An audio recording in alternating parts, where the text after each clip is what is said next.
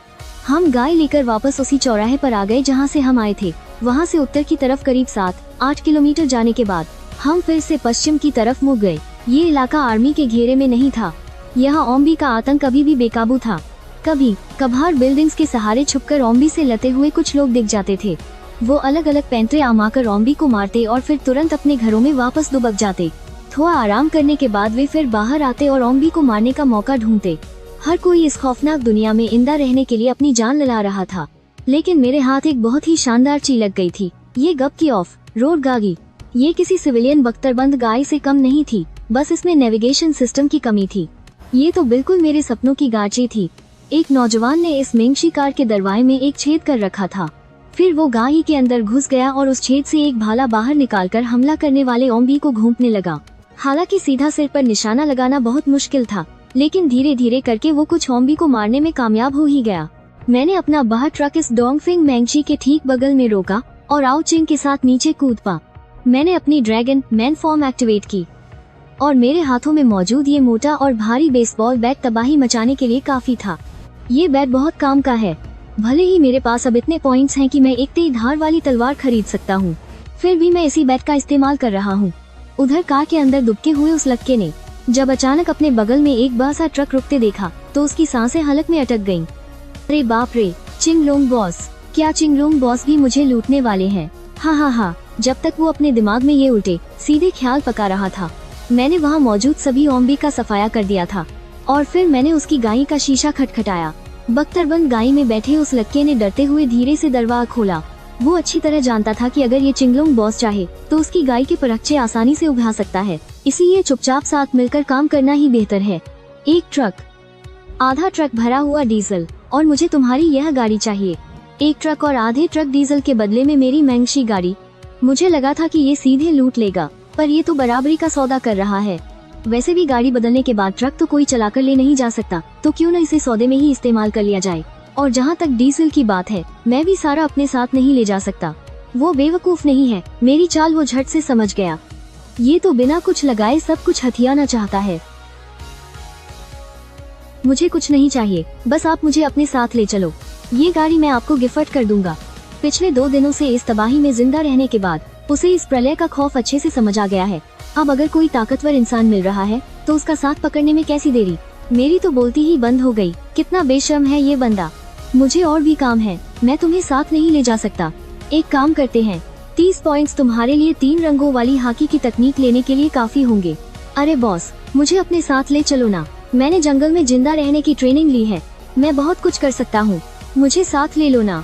ये बंदा तबाही वाले दिनों का पक्का दीवाना है। इसने खास तौर पर ये मोटी चादर वाली आर्मर्ड गाड़ी बनवाई थी और बाहर जिंदा रहने का सारा साजो सामान भी इकट्ठा कर रखा था। ये देखो, ये गाड़ी मैंने बनवाई है और वो सारे हथियार और सामान भी मैंने ही जुगाड़े हैं। मैं सच में बहुत काम आ सकता हूँ। देखो, मुझे और भी काम है, तुम्हें साथ ले जाना मुमकिन नहीं है, लेकिन मैं तुम्हारी हवेली में घुसे उन ज़ॉम्बीज़ को साफ करने में मदद कर सकता हूँ। तुम्हारे पास हॉकी तकनीक लेने के लिए 30 पॉइंट्स तो हैं ही। तुम भी धीरे धीरे खुद को ताकतवर बना सकते हो। हालांकि इस बंदे का मकसद तो पूरा नहीं हुआ, लेकिन हॉकी की ट्रेनिंग हासिल कर लेना भी कोई बुरी बात नहीं है। कम से कम इसके पास इस तबाही में जिंदा बचने की एक पक्की उम्मीद तो आ ही जाएगी। मैं और जियाओ छिंग इस लड़के को लेकर उसकी हवेली के अंदर गए और उसके ज़ॉम्बी बन चुके परिवार वालों और पालतू कुत्ते को मार गिराया। अब अच्छे से अपनी ट्रेनिंग करना, तुम भी इस तबाही की दुनिया में एक ताकतवर इंसान बन सकते हो। बॉस, मेरा नाम लिंग तियान है। क्या आप मुझे अपना नाम बता सकते हैं? अगर मुझे आपसे मिलना हो तो मैं आपको कहाँ ढूंढने आऊँ? मेरे पीछे कुछ ज्यादा ही हाथ धोकर पड़ा है, पर इसे बताने में कोई हर्ज भी नहीं है। अगर इस बंदे में सच में कोई खास टैलेंट हुआ तो आगे चलकर ये मेरे काम आ सकता है। मेरा नाम आओ हाउ है, मैं बियानचेंग का रहने वाला हूँ। अगर तुम पैदल चलकर बियानचेंग तक आ गए तो मैं तुम्हें अपनी टीम में रखने के बारे में सोच सकता हूँ। आओ हाउ, है ना? बस पैदल चलकर बियानचेंग ही तो जाना है। मैं ये जरूर करूँगा। सच कहूँ तो इन ज़ॉम्बीज़ को मारने का कोई फायदा नहीं है। भले ही तुम इनका सिर धड़ से अलग कर दो, फिर भी ये मरे हुए ज़ॉम्बीज़ दूसरे ज़ॉम्बीज़ का निवाला बन जाएंगे और इससे उनका इवोल्यूशन शुरू हो जाएगा। अगर ज़ॉम्बीज़ का पूरी तरह से नामोनिशान मिटाना है तो उन्हें जिंदा जलाना होगा, उनकी लाशों को पूरी तरह राख करना होगा। लेकिन जब इन ज़ॉम्बीज़ की लाशों को जलाया जाता है तो उनके शरीर में जमा नमी हवा में घुलने लगती है जिससे हवा में ज़ॉम्बी वायरस का खतरा और भी ज्यादा बढ़ जाता है। इससे कमजोर शरीर वाले इंसान बड़ी आसानी से इसके शिकार हो सकते हैं। और तो और भारी गर्मी में यह ज़ॉम्बी वायरस और भी तेजी से फैलता है और कई गुना ज्यादा खतरनाक बन जाता है। ये सच में एक बहुत बड़ी दुविधा है।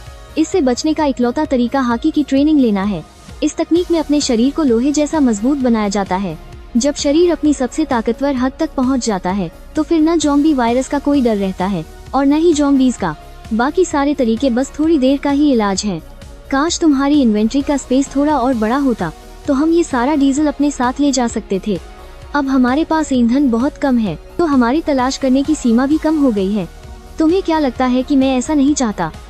फायरस्टोन की ताकत को बढ़ाना कोई बच्चों का खेल थोड़ी है। और हाँ, ये जंक फूड खाना थोड़ा कम कर दो।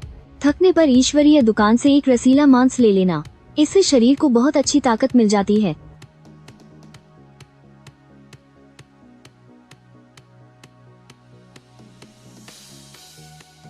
मुझे दक्षिण पश्चिम दिशा में किसी खजाने का एहसास हो रहा है। यह सुनकर मैं एकदम जोश में आ गया। खजाने की बात सुनते ही मैं खुशी से पागल हो उठा। अब मैंने गाड़ी से उतरकर उन ज़ॉम्बीज को मारना भी बंद कर दिया, बल्कि मैं उनसे बचता हुआ पूरी रफ्तार से उसी दिशा में निकल पा जो ओकिंग ने बताई थी। जब हम आखिरकार उस जगह के पास पहुँचे तो देखा कि मामला इतना सीधा नहीं था। यह एक फैक्ट्री थी और इसके बाहर लोहे की जालीदार बाड़ लगी हुई थी। ज़ॉम्बीज को अंदर आने से रोकने के लिए दरवाजे पर कई छोटी मशीनें और टूटी फूटी मेज कुर्सियां जमा कर दी गई थीं। उस रुकावट के पीछे कुछ लोग फैक्ट्री के औजारों का इस्तेमाल कर रहे थे। उन्होंने लंबे डंडे वाले कुछ चाकू बना लिए थे ताकि रुकावट तोड़ने की कोशिश करने वाले ज़ॉम्बीज को मार सकें। फैक्ट्री के अंदर भी बहुत से लोग इधर उधर घूम रहे थे और हर छोटी बड़ी कमी की जांच कर रहे थे ताकि कोई ज़ॉम्बी अंदर न घुस पाए। अगर कोई ज़ॉम्बी जाली पर चढ़ता हुआ दिखता तो फौरन कोई ना कोई भाले जैसा लंबा डंडा लेकर आ जाता, जिसके सिरे पर एक तेज धार वाला चाकू वेल्ड किया गया था और ज़ॉम्बी को नीचे गिरा देता। यह जगह पूरी तरह से एक शुरुआती सुरक्षित बेस बन चुकी थी, जिससे साफ था कि यहाँ के लोग कोई मामूली इंसान नहीं हैं। तुम गाड़ी में ही मेरा इंतजार करो, बाहर ज़ॉम्बीज बहुत ज्यादा हैं। यह जगह तुम्हारी ट्रेनिंग के लिए ठीक नहीं है। भैया, अपना ख्याल रखना। हम लगता है इस लड़के को अपनी जान प्यारी नहीं है। देखना अभी ये कैसे टुकड़ों में बांटता है। हाँ, बिल्कुल, ये तो पक्का 3 सेकंड भी जिंदा नहीं बच पाएगा। आस पास के सारे ज़ॉम्बीज मेरी तरफ खिंचे चले आ रहे थे, लेकिन मैंने फिर भी अपना ड्रैगन रूप नहीं लिया, क्योंकि अब मैं कांस्य त्वचा के स्तर तक पहुंच चुका था। मेरा शरीर पहले से ही काफी ताकतवर था और पिछले 1 महीने की कड़ी मेहनत ने मेरे शरीर को फौलाद जैसा मजबूत बना दिया था। और मेरे पास एक खास हुनर था जिससे मैं सीधा अपनी प्रचंड शक्ति को जगा सकता था। साथ ही अपने आप ताकत बने और ट्रेनिंग की रफ्तार दोगुनी होने का मुझे दोहरा फायदा भी मिल रहा था। मेरी प्रचंड शक्ति तेजी से बढ़ रही थी और दुनिया तबाह होने के दूसरे ही दिन मैं कांस्य त्वचा के स्तर पर पहुंच गया था। अब ये कांस्य त्वचा कोई सचमुच के तांबे जैसी चमड़ी नहीं थी। यह तांबे और लोहे की तरह शरीर को बाहर से अंदर तक मजबूत करने जैसा था। त्वचा हमारे शरीर की सबसे पहली ढाल होती है। जब त्वचा को मजबूत बना लिया जाता है तो शरीर पर लगने वाली चोटों का असर काफी हद तक कम हो जाता है और हमला करते वक्त जो झटका हमें लगता है वो भी कम हो जाता है। ये ट्रेनिंग के दौरान शरीर में आने वाला पहला बड़ा बदलाव था। इससे ताकत, बचाव, रफ्तार और घाव भरने की क्षमता सब कुछ बढ़ गया था। नीले ड्रैगन फल की वजह से भले ही मैं ड्रैगन न बनूं, तब भी इंसानी रूप में मेरे शरीर को एक अलग ही ताकत मिलती थी। इसी वजह से बिना अपनी खास शक्तियों का इस्तेमाल किए मैं आसानी से ज़ॉम्बीज को मार सकता था और बिना शक्तियों के ज़ॉम्बीज को मारने से जो मुश्किलें आती थीं, उनसे मेरी प्रचंड शक्ति और भी तेजी से बढ़ती थी। मुझे पता है वो कौन सी गाड़ी है। वो डोंगफिंग मैंगशी है, एक तरह की प्राइवेट बख्तरबंद गाड़ी। हे भगवान, वो चाहता तो इस गाड़ी से आराम से इन ज़ॉम्बीज की भीड़ से निकल सकता था, लेकिन उसने जानबूझकर इसे हमारे दरवाजे पर रोका है। पक्का इसके मन में हमारे बेस को लेकर कोई चाल चल रही है। आखिर वो चाहता क्या है? क्या वो हमारा बेस छीनना चाहता है? क्या हमें लाओ झांग को बता देना चाहिए? बॉस, बाहर एक बहुत ही खतरनाक आदमी आया है। उसने अकेले ही 100 से ज्यादा ज़ॉम्बीज को मार गिराया है और वो डोंगफिंग बख्तरबंद गाड़ी चलाता हुआ हमारे दरवाजे पर आकर रुका है। लड़कों को लग रहा है कि उसकी नजर हमारे बेस पर है। सच में वो बहुत खतरनाक है। वो ज़ॉम्बीज को ऐसे मार रहा है जैसे कोई बच्चों का खेल हो। उसे देखकर मेरे पसीने छूट रहे हैं। अगर इस आदमी के मन में हमारे बेस को लेकर कोई खोट हुआ तो क्या हम इसका सामना कर पाएंगे? काफी देर तक खून खराबा करने के बाद आखिरकार फैक्ट्री के उत्तरी दरवाजे के सामने के सारे ज़ॉम्बीज का मैंने सफाया कर ही दिया। अपने दर्द करते हाथों को झटकते हुए मैं लंबे लंबे कदम बाता हुआ फैक्ट्री के दरवाजे पर पहुंचा। मुझे अंदर जाकर कुछ लेना है। तुम क्या लेने वाले हो? ये तो नहीं कह सकते कि तुम्हें डेविल फ्रूट चाहिए। लगता है यहाँ का डेविल फ्रूट किसी ऐसी जगह छिपा है जहाँ किसी की नजर न पड़े, वरना ये लोग उसे कब का खा चुके होते। मैं कुछ सब्जियाँ ले लेता हूँ। ये बात सुनते ही मेरा शक और भी पक्का हो गया। वो मेरे बेस पर ही कब्जा करने आया है और मुझे धोखा देकर दरवाजा खुलवाकर इसे हथियाना चाहता है। युद्ध नीति में इसे क्या कहते हैं? हाँ, रास्ता मांगने के बहाने कब्जा कर लेना। भले ही मैं एक मामूली मजदूर हूँ, लेकिन खाली समय में युद्ध की किताबें जरूर पढ़ता हूँ। तू मुझे बेवकूफ बनाने की कोशिश मत कर। हमारे पास खुद खाने के लिए कुछ नहीं है। जाकर कहीं और ढूंढ। हाँ, बिल्कुल सही। हमें उल्लू मत बना। और अगर मैं जबरदस्ती लेना चाहूँ तो? माना कि मैं कोई बहुत अच्छा इंसान नहीं हूँ, लेकिन बिना बात के मैं किसी पर हमला भी नहीं करता। उम्मीद है कि ये लोग समझदारी दिखाएंगे।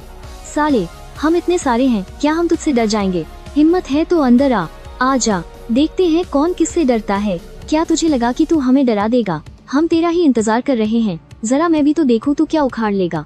ठीक उसी वक्त एक अनदेखी और खौफनाक ताकत चारों तरफ फैल गई। मजदूरों को ऐसा लगा जैसे वो किसी बहुत बड़े और खूंखार राजा के सामने खड़े हों। वो मारे डर के कांपने लगे।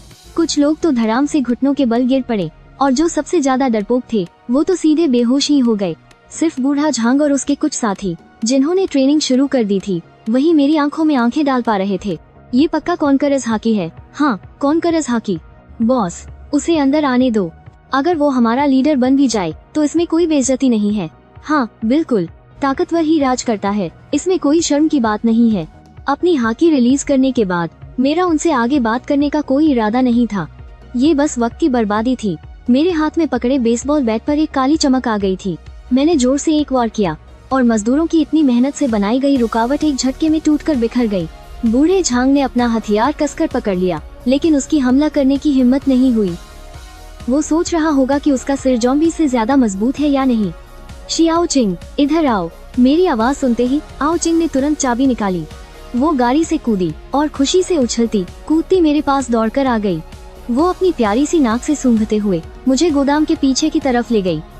तुम लोग कौन हो? ए छोटे कमीने, तूने क्या कहा? तेरी हिम्मत कैसे हुई मुझसे इस तरह बात करने की? अभी तुझे दरवाजे पर लटका कर जॉम्बीज के आगे डाल दूंगी।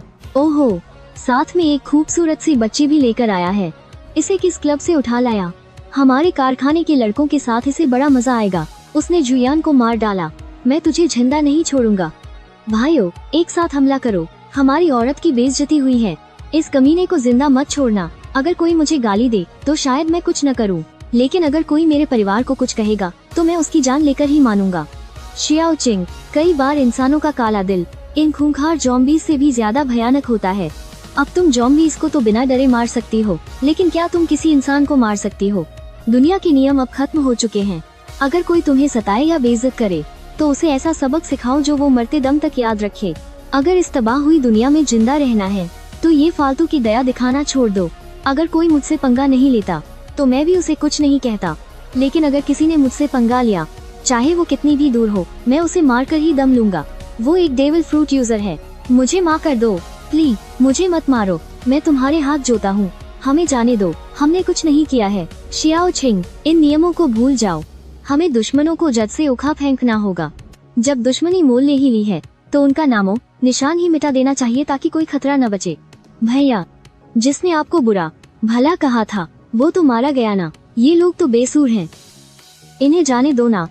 शियाओ चिंग, अब ये दुनिया पहले जैसी नहीं रही। यहाँ एक छोटी सी बात पर भी जंग छिड़ जाती है और हर जंग का अंत किसी न किसी की मौत से ही होता है। अपने पिछले जन्म में मुझे लगता था कि सिर्फ उन लोगों को मार देना ही काजी है जिनसे मेरी दुश्मनी है। मुझे लगता था कि मैं बहुत पत्थर दिल हूँ, लेकिन मेरी उसी दयालुता ने मेरी जान ले ली थी। इस जन्म में लोग भले ही मुझे शैतान कहें, लेकिन मैं अब किसी पर भी घारा सा भी तरस नहीं खाऊंगा।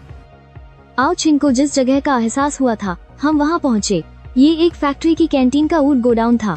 मैंने एक ही वार में उस दरवाजे को तोड़ डाला और फिर नीचे दबी हुई चिंग को ढूंढ निकाला। फलों की एक टोकरी में एक डेविल फ्रूट रखा था। ये किस तरह का फल था मुझे अभी भी नहीं पता था। हम जैसे ही फैक्ट्री के दरवाजे पर पहुँचे, हमने देखा कि कोई हमारी गाड़ी लेकर भाग रहा है। भले ही आओ चिंग ने चाबी निकाल ली थी, लेकिन दुनिया में ऐसे चोरों की कमी थोड़े ही है जो बिना चाबी के ताला खोल लें। मैंने तुरंत एक नीले ड्रैगन का रूप लिया और आओ युए को अपनी पीठ पर बैठाकर आसमान में उड़ गया। जल्द ही मुझे अपनी गाड़ी नजर आ गई। नीले ड्रैगन ने तेजी से गोता लगाया और बस एक उड़दार टक्कर से गाय को पलट कर रख दिया। बॉस प्लीज मुझे मत मारिए, मैं आपके पैर पता हूँ प्लीज। गाय में वापस लौटने के बाद हमेशा शरारतें करने वाली आओ छिंग पूरे रास्ते एकदम चुप रही। आज मेरे इस खूंखार और बेरहम रूप ने उसे सच में डरा दिया था, जैसे कि मैं उसका भाई नहीं कोई और हूँ। भैया आप थोड़ी देर पहले बहुत डरावने लग रहे थे। शियाओ छिंग एक बात हमेशा याद रखना, अब दुनिया थम हो चुकी है। हमारे परिवार के अलावा हमें किसी पर भी आसानी से भरोसा नहीं करना है।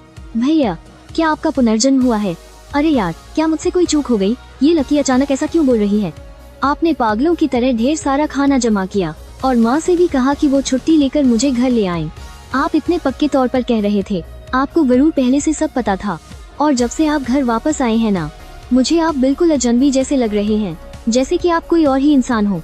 मुझे लगता है कि ऐसा होने के सिर्फ दो ही कारण हो सकते हैं, या तो आपका पुनर्जन्म हुआ है या फिर किसी आत्मा ने आपके शरीर पर कब्जा कर लिया है। ये आयरी बात कहते कहते आओ छिंग की आवाज बिल्कुल धीमी हो गई। वो मेरी तरफ देखने से भी डर रही थी। उसे घबराहट थी कि कहीं उसका भाई सच में बदल तो नहीं गया है। आउच पागल भैया, मुझे पता था कि आप मुझे कभी अकेला नहीं छोड़ेंगे। भैया पिछले जन्म में आपकी मौत कैसे हुई थी? क्या मैं उस जन्म में बहुत ताकतवर थी? और अपने मम्मी पापा क्या वो सब ठीक थे? तुम सब मारे गए थे। जिस किसी ने भी तुम्हें चोट पहुंचाने की जरूरत की ना, मैं उसके पूरे खानदान को मिटा दूंगा। फैक्ट्री से निकलने के बाद हम पश्चिम की तरफ आगे बढ़ते रहे। रास्ते में जब भी हमें ओम्बी का झुंड मिलता, हम गाड़ी से उतरकर उनका सजाया कर देते। अपनी हाकी को मजबूत करने के लिए मैंने नीले ड्रैगन की शक्तियों का इस्तेमाल करना भी बंद कर दिया। आओ छिंग की शक्तियाँ अभी तक पूरी तरह से जागी नहीं थीं और उसकी हाकी भी बहुत कमजोर थी, लेकिन अपने ट्रे माउस की तेज रफ्तार की बदौलत वो ओम्बी से काफी आसानी से लड़ पा रही थी। हम दोनों इसी तरह 3 दिन तक पश्चिम की ओर चलते रहे। इन 3 दिनों में हमें कोई दूसरा डेविल फ्रूट नहीं मिला। इस वजह से आओ छिंग का जोश थोड़ा ठंडा पड़ने लगा था। उसे तो ये शक भी होने लगा था कि कहीं उसकी शक्तियों में कोई गड़बड़ी तो नहीं आ गई है, लेकिन मैंने उसे समझाया यही तो सामान्य बात है। अपने पिछले जन्म में मैं दूसरे ईश्वरीय काल तक जिंदा रहा था, एक बेहद ताकतवर गुट के आंकड़ों के हिसाब से। तब 10,000 से भी ज्यादा अलग अलग शक्तियों वाले लोग सामने आए थे। भैया हम उस तरफ चलते हैं। आओ छिंग ने चौराहे के पास एक छोटे से रास्ते की तरफ इशारा करते हुए कहा। मैंने हैरानी से नक्शे को देखा। वह रास्ता तो घने पहाड़ों के बीच जाता था। पिछले जन्म में भी बहुत से लोग भागकर घने पहाड़ों में छिप गए थे। हालांकि वो उन खूंखार म्यूटेंट्स से तो बच गए, लेकिन उन्होंने अपनी ताकत बढ़ाने का मौका खो दिया और आखिरकार बदकिस्मती से जंगलों में ही मारे गए। मुझे लग रहा है कि वहाँ कुछ बहुत बढ़िया मिलेगा। आओ छिंग को खुद भी पूरा यकीन नहीं था। आयर ये छठी इंद्री वाली बात बहुत ही अजीब होती है, लेकिन मुझे उस पर पूरा भरोसा है। मैंने तुरंत गाड़ी पहाड़ों की तरफ मोड़ दी। रास्ते में कोई भी ज़ॉम्बी रास्ता नहीं रोक रहा था।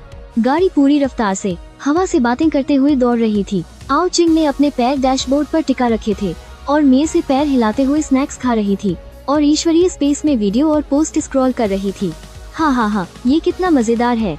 भैया मैंने अभी एक पोस्ट देखी, किसी को डेविल फ्रूट नहीं मिला तो वो रोना रो रहा है। अरे अरे अरे ये कैसे मुंह बना रहे हो तुम? तुम्हें पता है ये शिकायत करने वाला इंसान कौन है? वो ओडा है।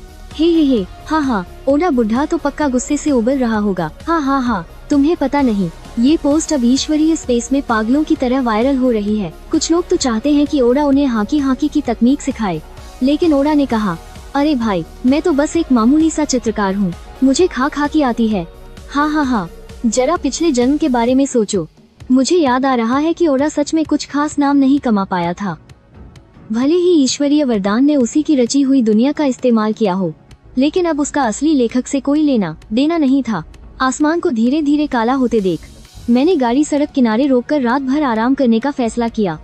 जैसे ही हम पहाड़ के एक मोड़ से गुजरे, अचानक मुझे आगे थोड़ी सी रोशनी दिखाई दी। रोशनी का मतलब है कि वहाँ लोग हैं, लेकिन इस तबाही भरी दुनिया में दूसरों पर बिल्कुल भी भरोसा नहीं किया जा सकता। हालांकि मैं बेरहम हूँ, लेकिन इतना भी नहीं कि बेगुनाहों पर हमला कर दूं। इस कयामत के दौर में इंसानों की नीयत भांपना बहुत मुश्किल है। बिना सोचे समझे किसी के यहाँ रुकना बहुत खतरनाक हो सकता है। बेहतर होगा कि हम सावधानी से बाहर ही आराम करें।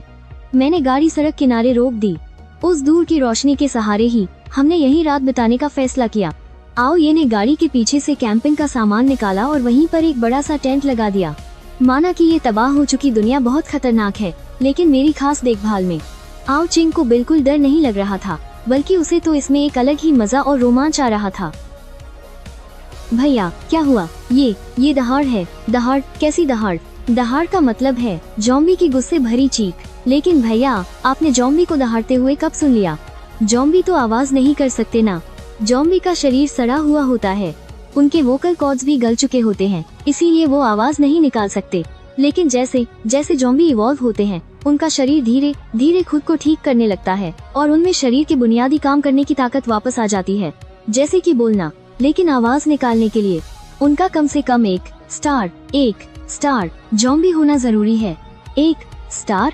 अभी जो म्यूटेंट जॉम्बी बने हैं वो तो बस बिना किसी लेवल वाले आम जॉम्बी हैं। उनकी ताकत बस थोड़ी सी ज्यादा होती है, हड्डियां थोड़ी सख्त होती हैं, लेकिन उन्हें मारना कोई मुश्किल काम नहीं है। एक आम इंसान भी उन्हें आसानी से खत्म कर सकता है। लेकिन जब वो इंसानों का मांस खाते हैं तो उनका शरीर पूरी तरह से ठीक हो जाता है और तब उनकी रफ्तार कहीं ज्यादा तेज हो जाती है। वो बिल्कुल इंसानों की तरह लड़ना सीख जाते हैं और उसी वक्त वो एक स्टार जॉम्बी बन जाते हैं। इन्हें मीट जॉम्बी भी कहा जाता है। इन खूंखार मीट जॉम्बीज का सामना करने के लिए तुम्हारी ताकत कम से कम कॉपर स्किन लेवल तक होनी चाहिए। अब ये जगह बिल्कुल भी सुरक्षित नहीं है, तुम वापस गाड़ी में जाओ। अगर बात सिर्फ सामने वाले की होती तो ठीक था, लेकिन अगर ये 2 स्टार वाला ज़ॉम्बी निकला तो हम बड़ी मुसीबत में पड़ जाएंगे। मेरी ताकत अभी सिर्फ कॉपर स्किन लेवल तक ही है। इस तरह के खतरनाक ज़ॉम्बी से लड़ने के लिए आयरन बोन लेवल का होना जरूरी है। लेकिन दुनिया तबाह हुए अभी मुश्किल से 5-6 दिन ही तो हुए हैं। ज़ॉम्बीज़ का इवोल्यूशन इतनी जल्दी नहीं होना चाहिए। मैंने आओ छिंग को सुरक्षित आर्मर्ड गाड़ी में भेजा और खुद को ड्रैगन के रूप में बदल लिया। फिर अपना लोहे का डंडा उठाया और उस तरफ चल पड़ा जिधर से वो भयानक आवाज आ रही थी। पास पहुंचने पर मैंने देखा कि जिस जगह से रोशनी आ रही थी वो एक बहुत ही पुराना और खंडहर हो चुका मंदिर था। लेइज़ो मंदिर इन सुनसान जंगलों के बीच छिपा हुआ था और इसकी हालत भी काफी खस्ता थी। ये पक्का कोई दिखावे वाला या कमर्शियल मंदिर नहीं था। असली तपस्वी तो बस यही मिल सकते हैं। हाँ, बचाओ, कोई मुझे बचाओ।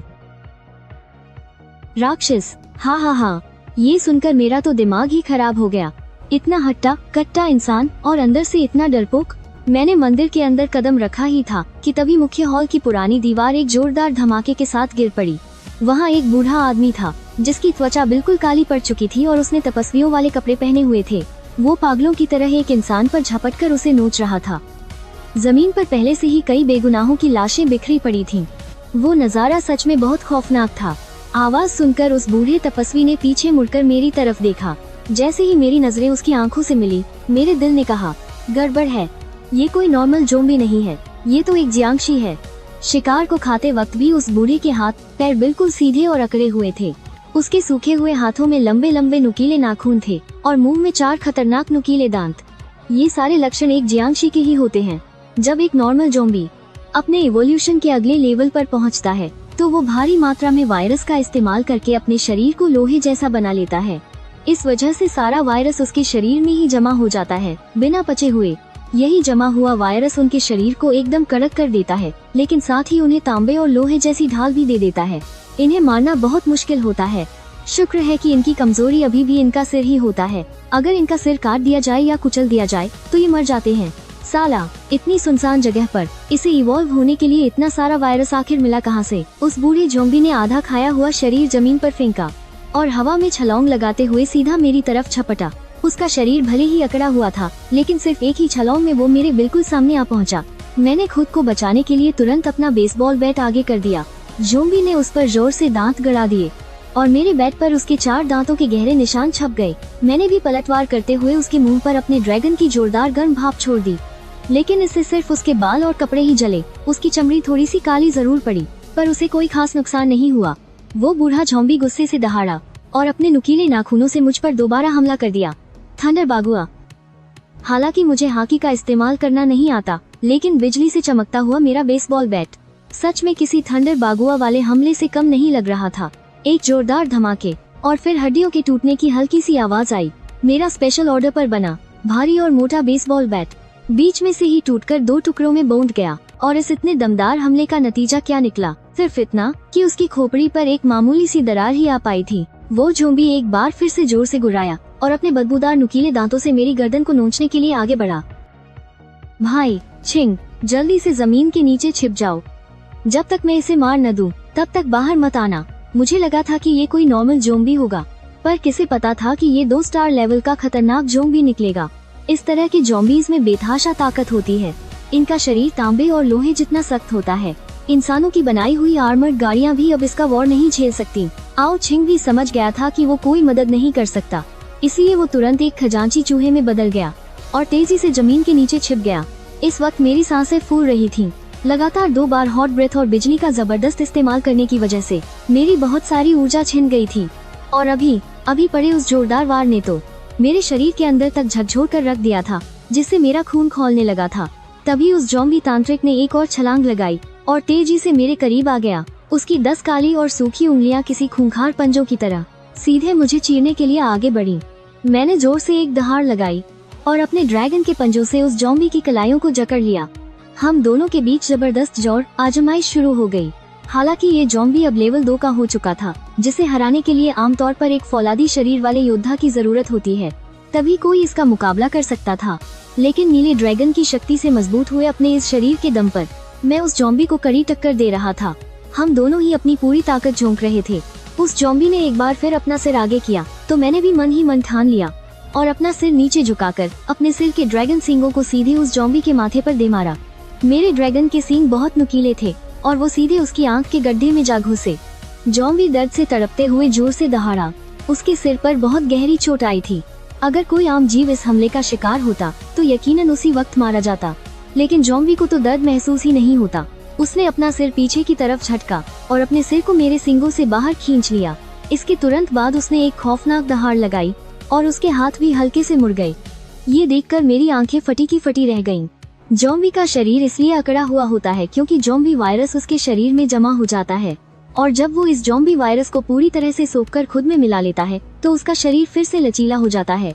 अब इस ज़ॉम्बी के दोनों हाथों का हल्का सा मुड़ना इस बात का सबूत था कि वो ज़ॉम्बी वायरस को तेजी से सोख रहा है। मैं अब इस तरह से मुकाबला लंबा नहीं खींच सकता था। मैंने पूरी ताकत से एक दहाड़ लगाई और उस ज़ॉम्बी के हाथों को झटक कर दूर फेंक दिया और अपने नीले ड्रैगन वाले रूप में हवा में उड़ गया। मेरी ड्रैगन की पूंछ ने पलक झपकते ही उस ज़ॉम्बी पर जोरदार वार किया, जिससे वो लड़खड़ा कर गिर पड़ा। आसमान से कड़कती हुई बिजली गिरी, जिसने उसके शरीर को और भी बुरी तरह से झुलसा दिया। भले ही उस ज़ॉम्बी का शरीर फौलाद का बना था, लेकिन फिर भी उसके शरीर पर अनगिनत घाव हो गए। तभी बादलों के बीच से नीले ड्रैगन ने नीचे की तरफ गोता लगाया और अपने पंजों से उस ज़ॉम्बी के हाथों को जकड़ लिया और उसे हवा में उठा लिया। तेज तूफानी हवाओं की वजह से ज़ॉम्बी का संतुलन बिगड़ गया था और वो अपनी ताकत का इस्तेमाल नहीं कर पा रहा था। नीला ड्रैगन उसे सीधा आसमान में ले गया। मैंने एक भयानक दहाड़ लगाई और अपने पंजों की पूरी ताकत लगा दी। मैं उस ज़ॉम्बी को बीच से चीर कर 2 टुकड़ों में फाड़ देना चाहता था, लेकिन वो ज़ॉम्बी भी अंदर की तरफ पूरा जोर लगा रहा था। मैं उसे चीर ही नहीं पाया। मेरा स्तर अभी भी बहुत कमजोर था। भले ही नीले ड्रैगन का रूप लेने के बाद मैं उस ज़ॉम्बी पर भारी पड़ रहा था, लेकिन उसे जान से मारना बिल्कुल भी आसान नहीं था। और इसी पल भर की लड़ाई में मुझे ऐसा महसूस होने लगा था जैसे मेरी पूरी ताकत खत्म हो रही है। अगर मुझे ड्रैगन के रूप में सिर्फ उड़ना होता तो मैं और ज्यादा देर तक टिक सकता था, लेकिन लड़ाई करते हुए मैं इस रूप में ज्यादा देर तक नहीं रह सकता था। मैं एक बार फिर तेजी से बादलों की तरफ उड़ा और अपने पंजों में जकड़े उस ज़ॉम्बी को पूरी ताकत से नीचे जमीन की तरफ पटक दिया। एक बहुत बड़े धमाके की आवाज के साथ उस ज़ॉम्बी का शरीर सीधे उस मंदिर से जा टकराया। मंदिर के मुख्य हॉल में वो ज़ॉम्बी जोर से जमीन पर आ गिरा। इस टक्कर से उसका शरीर पूरी तरह से जख्मी हो गया था, लेकिन फिर भी वो नीचे नहीं गिरा। मैं भी उसके पीछे पीछे जमीन पर आ गया और वापस अपने इंसानी रूप में बदल गया। मेरी सांसें बहुत तेजी से चल रही थीं।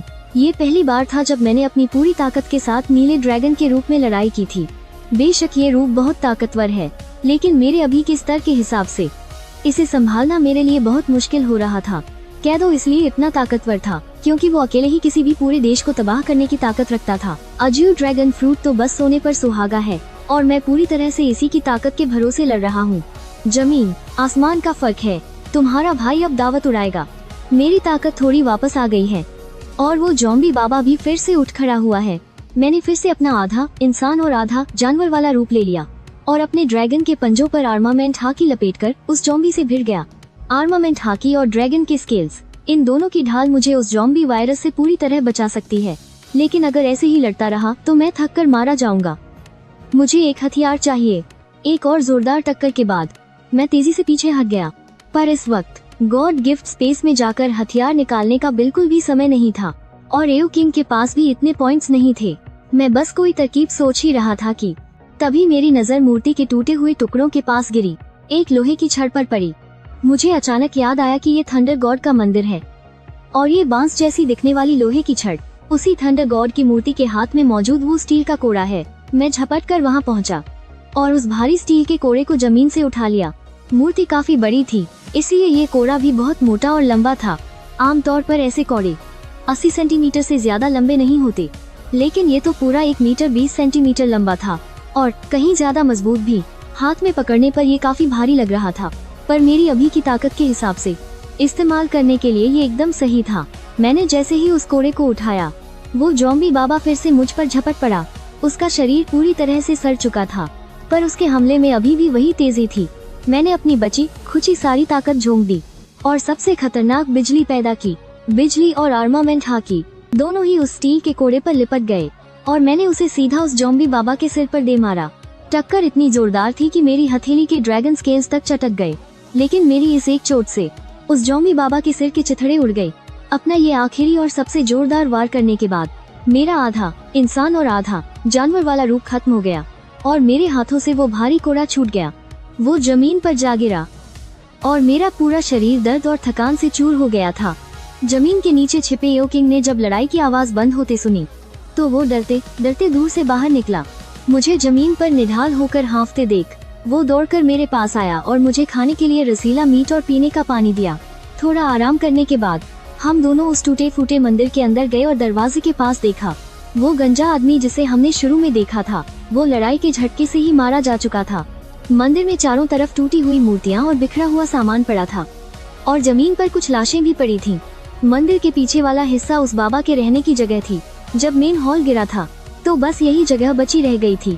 अब ये जगह हमारे लिए महफूज है। आज हम यहीं आराम करेंगे। अपनी बख्तरबंद गाड़ी को दरवाजे पर लगा दो ताकि दरवाजा पूरी तरह बंद हो जाए और कोई दूसरा इंसान या ज़ॉम्बी अंदर न आ सके। मैंने एक स्टूल खींचा और बाहर आंगन में बैठ गया और सिर उठाकर रात के आसमान को देखने लगा। अचानक मेरे मन में कुछ हुआ और मेरा ध्यान गॉड गिफ्ट स्पेस के अंदर चला गया। तुमने सबसे पहले एक स्टार लेवल ज़ॉम्बी को मारा है, इसीलिए तुम्हें एक इनाम दिया जाएगा। और क्योंकि तुमने कयामत शुरू होने के 10 दिनों के अंदर ही एक स्टार लेवल ज़ॉम्बी को मारा है, तुम्हारे इनाम का लेवल और बढ़ा दिया गया है। और तो और तुमने सीधा एक 2 स्टार ज़ॉम्बी को मारा है, इसलिए तुम्हारे इनाम का लेवल एक बार फिर बढ़ा दिया गया है। कृपया इन 3 टाइटल में से कोई एक चुन लें। टाइटल? मेरी तो आंखें ही चमक उठीं। बिल्कुल वैसे ही जैसे मैंने पहली बार अपना टैलेंट चुना था। ये टाइटल भी बहुत ही रेयर और मुश्किल से मिलने वाली चीज है। पिछले जन्म में मैंने इतनी मेहनत की थी, फिर भी मुझे कोई टाइटल नहीं मिला था। Title 1 zombie killer. ये ज़ॉम्बीज को दिए जाने वाले डैमेज को हमेशा के लिए दुगना कर देगा। Title 2 bounty Hunter. ज़ॉम्बीज को मारने पर मिलने वाले पॉइंट्स हमेशा के लिए दोगुने हो जाएंगे। तीसरी उपाधि डिवाइन मेंबर। डिवाइन स्पेस के एक सम्मानित सदस्य बनने पर आपको किसी भी चीज को 90% की भारी छूट पर खरीदने का एक मौका मिलेगा। और तो और डिवाइन स्पेस में चीजें खरीदते समय आपको हमेशा 20% की छूट भी मिलेगी। ये तीनों उपाधियां वाकई बहुत लुभावनी है। अगर तेजी से मारने और ज्यादा पॉइंट्स कमाने की तुलना की जाए तो तेजी से मारना ज्यादा बेहतर है, क्योंकि अगर मैं ज़ॉम्बीज का तेजी से सफाया करूंगा तो जाहिर है कमाई भी ज्यादा होगी और साथ ही ज्यादा ताकतवर ज़ॉम्बीज से भिड़ने का मौका भी मिलेगा। लेकिन सच कहूँ तो ये दोनों ही चीजें तीसरी उपाधि यानी डिवाइन मेंबर के आगे कुछ भी नहीं है। एक बार 90% की छूट और जिंदगी भर के लिए 20% का डिस्काउंट। इसके अलावा 2 बेहद खास चीजें हैं, एक invisible black blood line factor और दूसरी वो जादुई दवा जो डेविल फ्रूट के साइड इफेक्ट्स को खत्म कर सकती है। इन दोनों की ही कीमत 10 करोड़ पॉइंट्स है, लेकिन छूट के बाद मैं इन्हें सिर्फ 1 करोड़ पॉइंट्स में खरीद सकता हूँ और बाकी सारी चीजों पर भी तो 20% की छूट है। मैं चाहूँ तो इस पावर का इस्तेमाल करके एक बिचौलिया बन सकता हूँ और ढेर सारे पॉइंट्स छाप सकता हूँ। इसमें तो सोचने वाली कोई बात ही नहीं है। मैंने बिना किसी झिझक के तीसरी उपाधि डिवाइन मेंबर को चुन लिया। उसके बाद मैंने अपना सिस्टम पैनल चेक किया। नाम आओ हाउ, टैलेंट हाकी जीनियस, उपाधि divine member, devil fruit, bird fruit, AJIO dragon model, शारीरिक स्तर कॉपर स्किन और हथियार लेइजू। मेरे पास कुल 9655 पॉइंट्स हैं। रुको, मैंने अचानक देखा कि हथियारों वाले सेक्शन में लेइजू का चाबुक दिखा रहा है। मैंने अपने बगल में रखे उस बांस के आकार वाले लोहे के चाबुक को देखा। ये वही चीज है जिसे लेइजू के मंदिर में देवता की मूर्ति के हाथों में रखा गया था। लेकिन यार, ये तो बस एक आम सी चीज थी। इसे सिस्टम का हथियार कैसे मान लिया गया? और इसके नाम के आगे नकली भी लिखा हुआ है। मेरा वो पुराना बेसबॉल बैट जिससे मैंने इतने सारे जॉम्बीज को मौत के घाट उतारा था, उसे तो सिस्टम ने कभी हथियार नहीं माना। मैंने उस चाबुक को अपने पैरों पर रखा और बड़े गौर से देखने लगा कि आखिर इस चीज में ऐसा क्या खास है। लोहे की इस चाबुक पर पूरी तरह जंग लगा हुआ था। देखकर ही लग रहा था कि ये सदियों पुराना है। शायद एक वक्त था जब हजारों लोग इसकी पूजा करते थे। इसमें कुल 18 जोड़ बने हुए हैं और हर एक जोड़ पर ताओ धर्म के कुछ अजीब से मंत्र लिखे हैं जो मेरी तो बिल्कुल समझ के बाहर हैं। मैं काफी देर तक इसे घूरता रहा, लेकिन मुझे इसमें कुछ भी चमत्कारिक नहीं दिखा। हालांकि उस जॉम्बी बने बूढ़े तांत्रिक का सिर फोड़ने में इसका इस्तेमाल करने में मजा बहुत आया था। एकदम परफेक्ट ग्रिप थी इसकी। खैर, मेरे पॉइंट्स भी अब 10,000 के करीब हो गए हैं। क्या मुझे शियाओ चिंग वाले उस फल की पहचान करवा लेनी चाहिए? मैंने अपनी ठुड्डी खुजलाते हुए सोचा। डेविल फ्रूट को पहचानने की फीस 1000 पॉइंट्स है। मेरे लिए इतने पॉइंट्स खर्च करना कोई बड़ी बात नहीं है, लेकिन अभी कोई जल्दी भी नहीं है। वैसे भी अभी मुझे उस फल की कोई जरूरत नहीं है। वापस जाने के बाद ही इसके बारे में सोचूंगा। अपना चुनाव करने के बाद मैंने एक बार फिर से डिवाइन स्पेस में कदम रखा। मैं सीधा कम्युनिकेशन चैनल में गया और अपने परिवार वाले ग्रुप में मैसेज करके मम्मी पापा को बताया कि मैं बिल्कुल ठीक हूँ, और फिर मैंने उनसे घर का हाल चाल पूछा। तब मुझे पता चला कि हमारे ऊपर वाले फ्लैट में रहने वाले चेन परिवार के बाप बेटे को भनक लग गई थी कि हमारे घर में राशन रखा है। उस वक्त घर पर सिर्फ मेरी माँ और लियू मेंगछान थी। मेरे पिता और मेंग कुई नीचे जॉम्बीज से लड़ रहे थे और उन दोनों ने इसी बात का फायदा उठाया। मेरी माँ इतनी भली है कि वो अपनी मर्जी से उन्हें कुछ राशन देने वाली थी, लेकिन उन दोनों बाप बेटे की नीयत ही खराब थी। हमारे घर में इतना सारा सामान देखकर लालच के मारे उनकी आंखें फटी की फटी रह गई। ऊपर से लियू मेंगछान की खूबसूरती देखकर उनकी नीयत और बिगड़ गई। उन दोनों ने सीधे सीधे मेरी माँ को जान से मारने की कोशिश की। वो हमारा राशन लूटना चाहते थे और मेंगछान पर हाथ डालना चाहते थे। भगवान का शुक्र है कि मेंगछान पहले से ही सतर्क थी। जैसे ही उन दोनों ने हमला किया, उसने पलटवार करते हुए उन दोनों को वहीं ढेर कर दिया। इस सब से मेरी माँ तो बुरी तरह डर गई थी। हालांकि उन्होंने भी कुछ जॉम्बीज को मारा था, लेकिन किसी इंसान का कत्ल होते हुए उन्होंने पहली बार देखा था। अरे हाँ, मुझे याद है उस बुढ़े चेन की एक बीवी और बेटी भी तो थी ना। वो दोनों कहाँ हैं? बॉस, उन दोनों को मैंने मार दिया है। जब मेंग कुई को पता चला कि परिवार पर हमला हुआ है, तो वो बुरी तरह घबरा गया था। आखिर उसने मुझसे वादा जो किया था कि वो बॉस के माता पिता पर एक खरोंच तक नहीं आने देगा। गुस्से में आकर उसने तुरंत ऊपर वाले चेन परिवार का दरवाजा तोड़ दिया। लिन कुई की इस फुर्ती और बेरहमी ने मुझे हैरान कर दिया। वह मुझसे काफी अलग है। उसने कभी कयामत का मंजर नहीं देखा था, फिर भी वो इतना बेखौफ और पक्का कैसे हो सकता है? मैंने उसे शुक्रिया कहने के बजाय उसकी तारीफ की। मुझे पता है कि इस कयामत की दुनिया में एक लीडर को कैसे पेश आना चाहिए।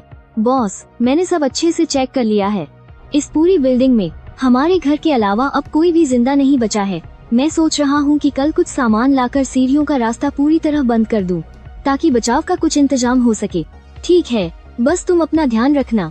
मैंने लिन कुई की बात से सहमति जताई। इसके बाद मैंने उन दोनों से उनके परिवार के बारे में पूछा। लिन कुई की माँ की तबीयत अक्सर खराब रहती थी। ज़ॉम्बी वायरस फैलने के बाद बेहोशी की हालत में वो उन्हें अस्पताल ले गया, लेकिन जब अचानक तबाही मची तो एक ज़ॉम्बी ने सीधा हमला करके लिन कुई के पिता को मार डाला। लिन कुई घबराकर वहाँ से भाग निकला। वो अपनी गाड़ी लेकर बस किसी तरह शहर से बाहर भागना चाहता था। इसी वजह से वो अब मेरे प्रति पूरी तरह वफादार है। मूल शहर आने के बाद अब उसके पीछे रोने वाला कोई नहीं था। लेकिन लियू मेंगशियान की कहानी उससे बिल्कुल अलग है। वो एक छोटे से गांव से ताल्लुक रखती थी और अपनी स्कॉलरशिप के दम पर उसने कॉलेज की पढ़ाई पूरी की। वो बहुत ही चालाक लड़की है। उसे अपनी खूबियों का फायदा उठाना बहुत अच्छे से आता है।